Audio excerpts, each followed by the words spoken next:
Ahoy, horas! Apa kabar Anda pemirsa? Selama 24 menit ke depan kami menghadirkan berbagai kisah inspiratif dalam keberagaman budaya. Saya Agnes Nambela, inilah Bingkai Sumatera. Konsisten menjalankan misi pelestarian lingkungan, DAI-TV kembali membagikan bibit pohon kepada masyarakat. Sebanyak 130 bibit pohon diserahkan kepada SOS Children's Village Medan, lembaga non-pemerintah yang fokus pada pengasuhan anak-anak yang kehilangan orang tua. Menariknya, anak-anak SOS Children's Village menampilkan pertunjukan dengan tema Cintai Pohon. Ada juga edukasi tentang pemanfaatan limbah rumah tangga yang dicontohkan oleh staf DAI-TV. Selengkapnya dalam liputan berikut.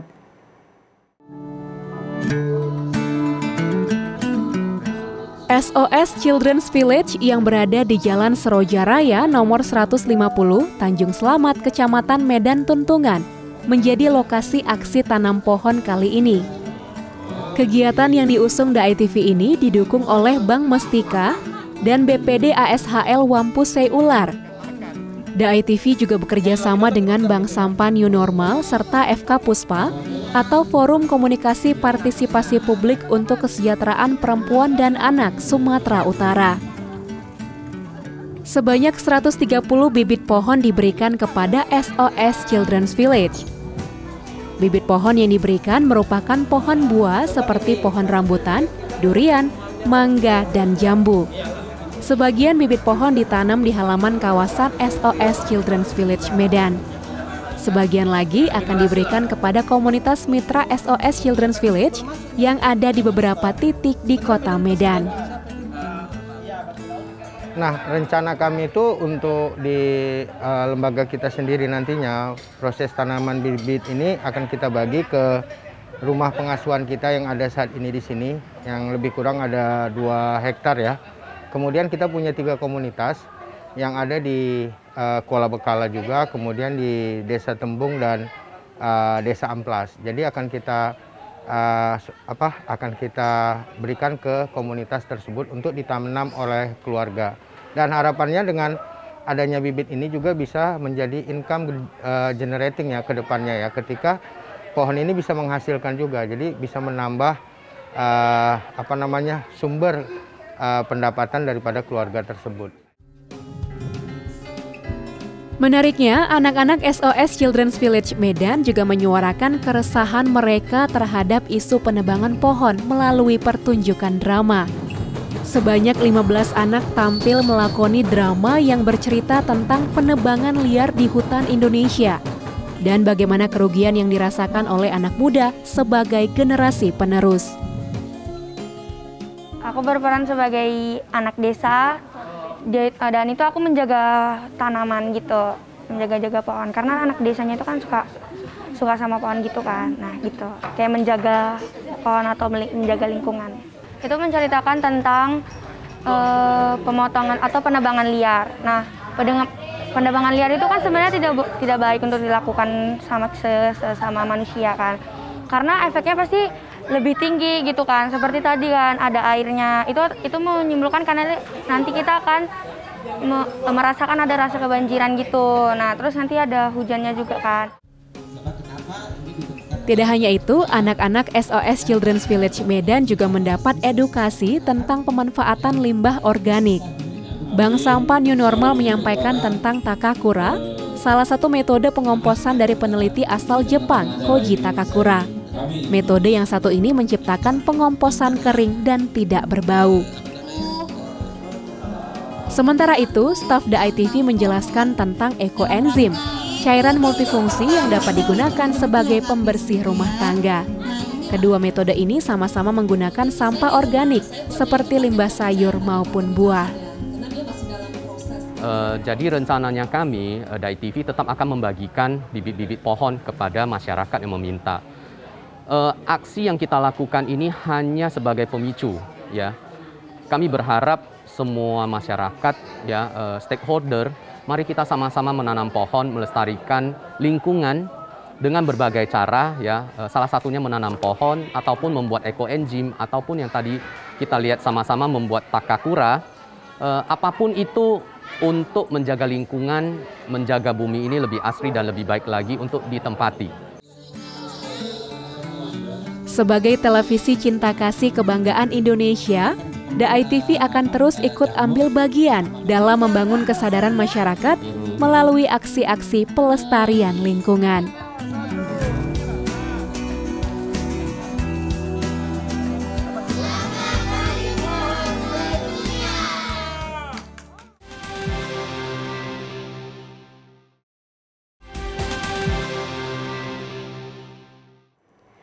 KRPT atau Komunitas Rumah Publik Terpadu merupakan satu komunitas yang bergerak di bidang sosial masyarakat di Kelurahan Amplas, Kota Medan. Komunitas yang lahir pada masa pandemi ini mengadakan berbagai aktivitas untuk anak-anak, seperti rumah pintar, pojok literasi, dan keagamaan. Bekerja sama dengan salah satu kampus negeri di Medan, KRPT juga membuka kelas komputer gratis. Masa pandemi menjadi momen lahirnya berbagai komunitas yang bergerak di bidang sosial kemasyarakatan. Contohnya KRPT atau Komunitas Rumah Publik Terpadu. Digerakkan oleh 35 anggota, komunitas ini menghadirkan berbagai kegiatan edukatif dan interaktif untuk anak-anak di lingkungan Kelurahan Amplas. Salah satunya adalah kegiatan Rupin atau Rumah Pintar. Awalnya, Rupin hadir untuk membantu mengakomodir keterbatasan anak-anak dalam mengikuti pembelajaran daring lewat dukungan pengadaan fasilitas Wi-Fi gratis yang disediakan oleh The ITV dan Nusanet. Seiring berjalannya waktu, tidak hanya membantu mereka dalam mengerjakan tugas sekolah, Rupin juga mengadakan kegiatan interaktif lainnya seperti pelajaran menari. Tidak ketinggalan, KRPT juga mengadakan kegiatan poli atau pojok literasi. Melalui fasilitas bahan bacaan yang dimiliki, komunitas ini mengajak anak-anak berliterasi lewat kegiatan storytelling. Selain Rupin dan Poli, KRPT juga membekali anak-anak dengan kegiatan keagamaan, seperti mengaji dan nasyid. Harapan kami sih sama kawan-kawan di KRPT, mudah-mudahan dengannya kami buat ini, dengan adanya Rupin, Poli, terus mengaji, terus nasyid, mudah-mudahan ke depannya anak-anak ini tetap mengenal budaya mereka, tetap menghargai orang tua, tetap menghormati orang tua, tetap menghormati sesama, dan juga saling membantu di masyarakat. Kegiatan KRPT tak hanya berfokus pada anak-anak, namun juga kepada masyarakat. Setiap hari Sabtu, KRPT membuka kelas komputer gratis untuk peserta yang berasal dari jenjang SMP, SMA, mahasiswa, dan umum. Kelas ini sendiri dimentoring oleh tim mahasiswa dari Fakultas Sains dan Teknologi UINSU yang pernah melakukan KKN di komunitas ini. Meski pelaksanaan KKN sudah berakhir, namun mereka merasa bahwa ilmu pengoperasian komputer ini sangat dibutuhkan masyarakat. Alhasil, mereka pun kembali mengabdi di komunitas ini. Mereka ini, itu tadi Bu kita bilang, mereka ini juga alhamdulillah, mereka tidak dibayar, mereka tidak mau dibayar. Mereka datang dari jauh, mereka mengajar kemari, tapi alhamdulillah kita terima di sini dengan baik. Alhamdulillah mereka juga mau mengajar dengan ikhlas. Sirajudin, salah seorang peserta yang mengikuti kelas komputer gratis ini. Siswa yang ada di kelas 10 SMA ini mengikuti kelas komputer untuk menambah keahliannya dalam mengoperasikan komputer. Terlebih di era digital saat ini, ia tidak ingin gagap teknologi.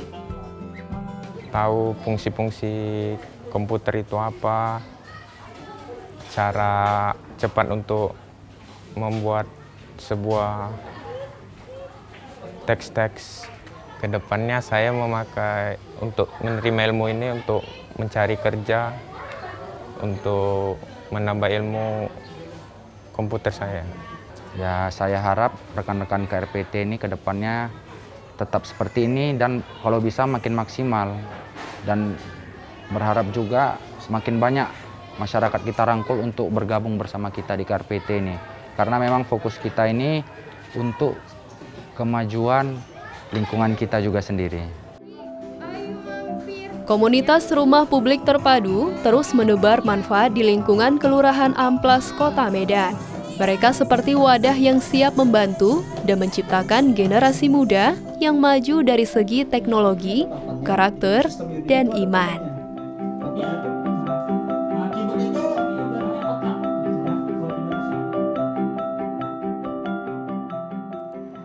Mandailing Natal, negeri berada taat beribadat, adalah semboyan yang digunakan Bumi Gordang Sambilan dalam mencerminkan masyarakatnya. Lalu seperti apa geliat kabupaten yang berada di wilayah paling barat Provinsi Sumatera Utara ini dalam mengembangkan sektor pariwisata yang bersinergi dengan kebudayaannya yang begitu kaya? Selengkapnya dalam liputan berikut.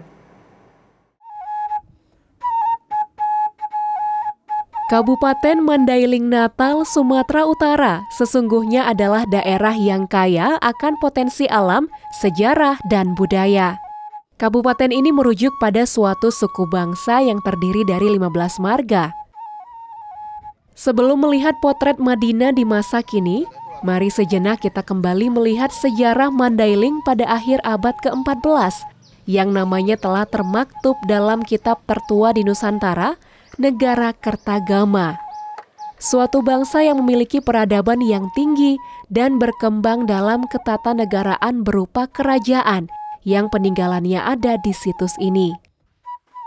Iya, Candi Simangambat diyakini telah ada sejak abad ke-9 Masehi dari masa Hindu-Buddha klasik. Situs candi ini menguatkan deskripsi tentang kawasan dan kebudayaan Mandailing yang dituliskan oleh Empu Prapanca tahun 1365 Masehi. Berdasarkan penelitian yang dilakukan oleh Balai Arkeologi Medan, Candi Simangambat memiliki konstruksi yang sama dengan Candi Sewu di Jawa Tengah yang dibangun pada abad ke-8 Masehi. Pahatan pada satu reruntuh Candi Simangambat menunjukkan bahwa Mandailing telah memiliki peradaban yang tinggi di masa itu. Dari Candi Simangambat, kita melanjutkan perjalanan ke situs Kerajaan Pidolidolo. Situs kerajaan ini terdiri dari dua bangunan, yaitu Bagas Godang sebagai tempat tinggal raja dan keluarganya, dan Sopo Godang, tempat pertemuan dan bermusyawarah. Peninggalan sejarah dan kebudayaan niscaya sirna jika tak dijaga. Kita akan menemui sejumlah orang yang mendedikasikan hidupnya untuk menjaga peninggalan kebudayaan leluhur Mandailing. Salah satunya adalah Pak Askolani Nasution. Pria kelahiran tahun 1966 ini melestarikan sejarah budaya melalui karya sastra. Tulisannya banyak berkisah tentang kehidupan masyarakat Mandailing dan kearifan yang melekat padanya. Ia juga aktif menulis berbagai buku teks pelajaran sekolah dasar yang bermuatan lokal kebudayaan. Kalau mau menulis sastra itu pertama masih SMA, waktu kelas 2 SMA. Kemudian tahun 87 itu pertama kali saya menulis di majalah Anita Cemerlang. Jadi kita memadukan kemuatan lokal karena kita melihat memang ada substansi di lokal itu yang seharusnya bisa dipublikasikan secara luas karena itu merupakan kekayaan budaya juga. Ya. Jadi kalau cuma kita mengulas kebudayaan nasional saja dan mengabaikan kebudayaan lokal, itu kita khawatir nanti kebudayaan lokal ini tidak akan terpublikasi lagi, tidak akan terturunkan sebagaimana mestinya kepada generasi setelah kita. Di tengah kesibukannya, Pak Askolani juga sempat melatih drama yang bertajuk Multatuli bersama JGS Art. Multatuli merupakan nama pena dari Eduard de Westdekker, seorang kontrolir Belanda yang ditugaskan di kawasan pantai barat Natal. Sosok yang berjasa bagi bangsa Indonesia, sebab melalui bukunya yang berjudul Max Havelaar, dunia akhirnya mengetahui betapa kejamnya penjajahan yang dilakukan oleh Belanda di Nusantara. Naskah dari drama Multatuli ini ditulis sendiri oleh Pak Askolani, menitik beratkan cerita tentang kehidupan Multatuli selama berada di Natal. Kabupaten Mandailing Natal terus berbenah untuk memajukan berbagai potensi dalam sektor pariwisata. Beruntung daerah ini memiliki masyarakat kreatif yang memajukan daerahnya. namun tetap mempertahankan budaya dan kearifan lokal yang masih melekat.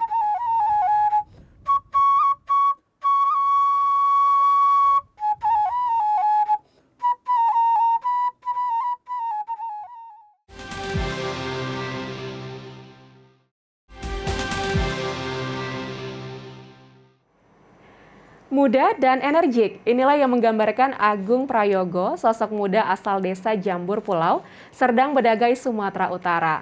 Di sela-sela kesibukannya sebagai seorang mahasiswa, ia masih aktif dalam berbagai kegiatan literasi. Karena kepeduliannya terhadap pendidikan anak-anak di desanya, ia pun mendirikan sebuah taman baca masyarakat bernama Jiwa Katulistiwa. Tidak sekedar baca tulis, ia juga kerap mengajak anak-anak didiknya untuk belajar mengenal alam dan lingkungan sekitar. Berikut sosoknya dalam segmen Sekitar Kita.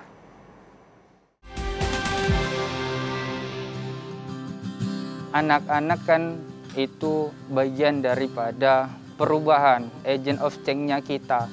Jadi dengan kita menanamkan pendidikan sedari dini kepada anak-anak, sehingga pembentukan jiwa, pembentukan karakter anak-anak nanti yang dapat kita harapkan sehingga mutu pendidikan kita itu bisa jadi lebih baik lagi.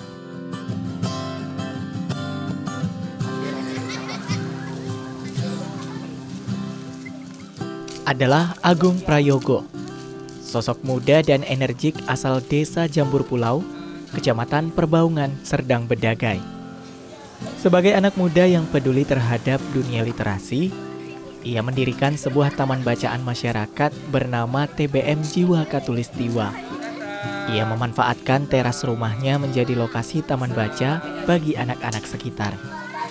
Aktif sebagai pegiat literasi dan berkuliah, ia juga kerap mengisi hari-harinya dengan berbagai kegiatan literasi bersama para pegiat literasi lain di Kabupaten Serdang Bedagai. Nah, ide awalnya itu di tahun 2020, pada awal-awal pandemi COVID-19 ini, keprihatinan saya sama anak-anak yang kurang belajar membuat saya ingin mendirikan TBM. Inspiratif TBM ini saya dapatkan di daerah Deli Serdang, Pantai Labu itu, tepatnya di TBM Lingkaran. Ketika saya menyambangi ke sana, saya punya inisiasi untuk membuat TBM di kampung halaman saya sendiri. Sehingga dengan berdirinya TBM itu, keluh-keluhan dari para orang tua tentang kurangnya belajar anak di sekolah itu bisa terimbangi dengan kegiatan TBM, yaitu membaca, menulis, dan lain sebagainya. Agung memperbolehkan siapa saja mengunjungi TBM ini tanpa batasan waktu. Ia menyediakan sebuah rak yang berisi aneka buku yang berasal dari koleksi pribadi maupun donasi dari teman serta pegiat literasi lainnya, seperti buku cerita, ilmiah, agama, komik, dan lainnya. Biasanya anak-anak datang setiap sore sepulang sekolah. Agung kerap dibantu oleh teman-temannya sesama pegiat literasi untuk mendampingi dan membimbing pengunjung. Agung sering mengadakan kegiatan menggambar dan mewarnai bersama agar anak-anak tetap semangat datang ke TBM ini. Mereka dapat berkreasi menggambar apa saja yang mereka suka, seperti pemandangan, hewan, mobil, dan lainnya. Pengunjung yang hasilnya paling bagus akan mendapatkan hadiah seperti makanan ringan. Tidak berhenti sampai di sini saja, anak-anak diajak pula bercerita. Biasanya, Agung membacakan cerita-cerita menarik dengan sistem tanya-jawab. Dari sepenggal cerita yang ia bacakan, Agung akan menanyakan kembali apa yang sudah diceritakannya. Kemudian ia akan mengaitkan cerita tersebut dengan kegiatan sehari-hari. Raisa, siswa kelas 5 sekolah dasar ini, merupakan satu dari puluhan anak didik yang sering datang ke TBM ini. TBM ini menjadi wadah baginya untuk membaca buku-buku yang tidak dimilikinya, apalagi buku tentang agama. Karena ia sangat suka dengan buku-buku cerita Islami. Ia juga senang karena orang tuanya sangat mendukung jika dia datang ke TBM ini. Perasaan saya senang karena banyak teman, banyak buku saya bisa membaca. Karena saya senang banyak teman bisa bermain, bisa membaca kisah Rasul dan membaca buku hadis. Kegiatan literasi di Taman Baca ini tidak hanya baca tulis saja. Di waktu tertentu, Agung juga mengajak anak-anak untuk belajar mengenal alam dan lingkungan sekitar. Seperti kali ini, mereka diajak ke sawah yang tidak jauh dari Taman Baca. Di sini mereka dikenalkan jenis-jenis akar pada tumbuhan, yakni akar serabut dan akar tunggal. Kemudian, mereka ditantang untuk menyebutkan tumbuhan apa saja yang berakar serabut dan berakar tunggal. Pendidikan saat ini memang sangat memprihatinkan, ditambah lagi sekarang kondisi COVID-19 membuat anak-anak belajarnya tidak secara ideal. Untuk itu, kami dari para pegiat literasi bersama-sama melakukan kegiatan literasi supaya minat baca anak-anak khususnya di pedesaan itu lebih baik lagi. Dengan literat khususnya dan umumnya, kita berharap masyarakat itu mempunyai jiwa pengetahuan dan entrepreneur sehingga bisa meningkatkan kualitas taraf hidupnya. Harapan kami gitu, rencana kedepannya TBM ini itu mendapat perhatian lah dari pemerintah, karena juga saya masih mahasiswa yang masih butuh bantuan, butuh dana, butuh sarana, butuh prasarana untuk mengembangkan TBM ini. Kita lihat semangat-semangat anak-anak itu minat bacanya tinggi, tapi daya untuk mendorong anak-anak supaya minat bacanya tinggi itu saya masih kurang. Dedikasi Agung dalam memajukan dunia literasi harus diacungi jempol. Semangat yang ia torehkan untuk masa depan anak-anak di desanya ini dapat menjadi inspirasi bagi kita, khususnya anak muda. Pergunakanlah usia mudamu untuk masa depan yang lebih baik.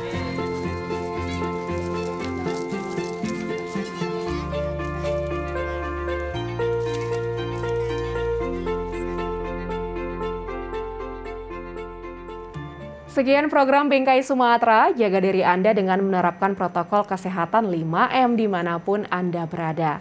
Memakai masker, mencuci tangan pakai sabun dan air mengalir, menjaga jarak, menjauhi kerumunan, serta membatasi mobilitas.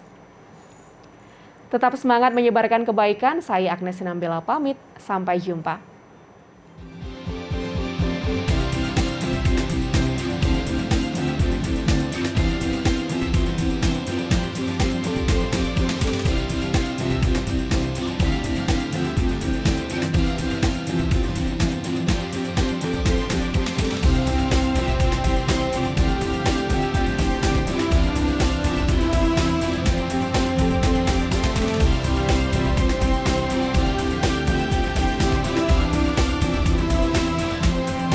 Acara ini didukung oleh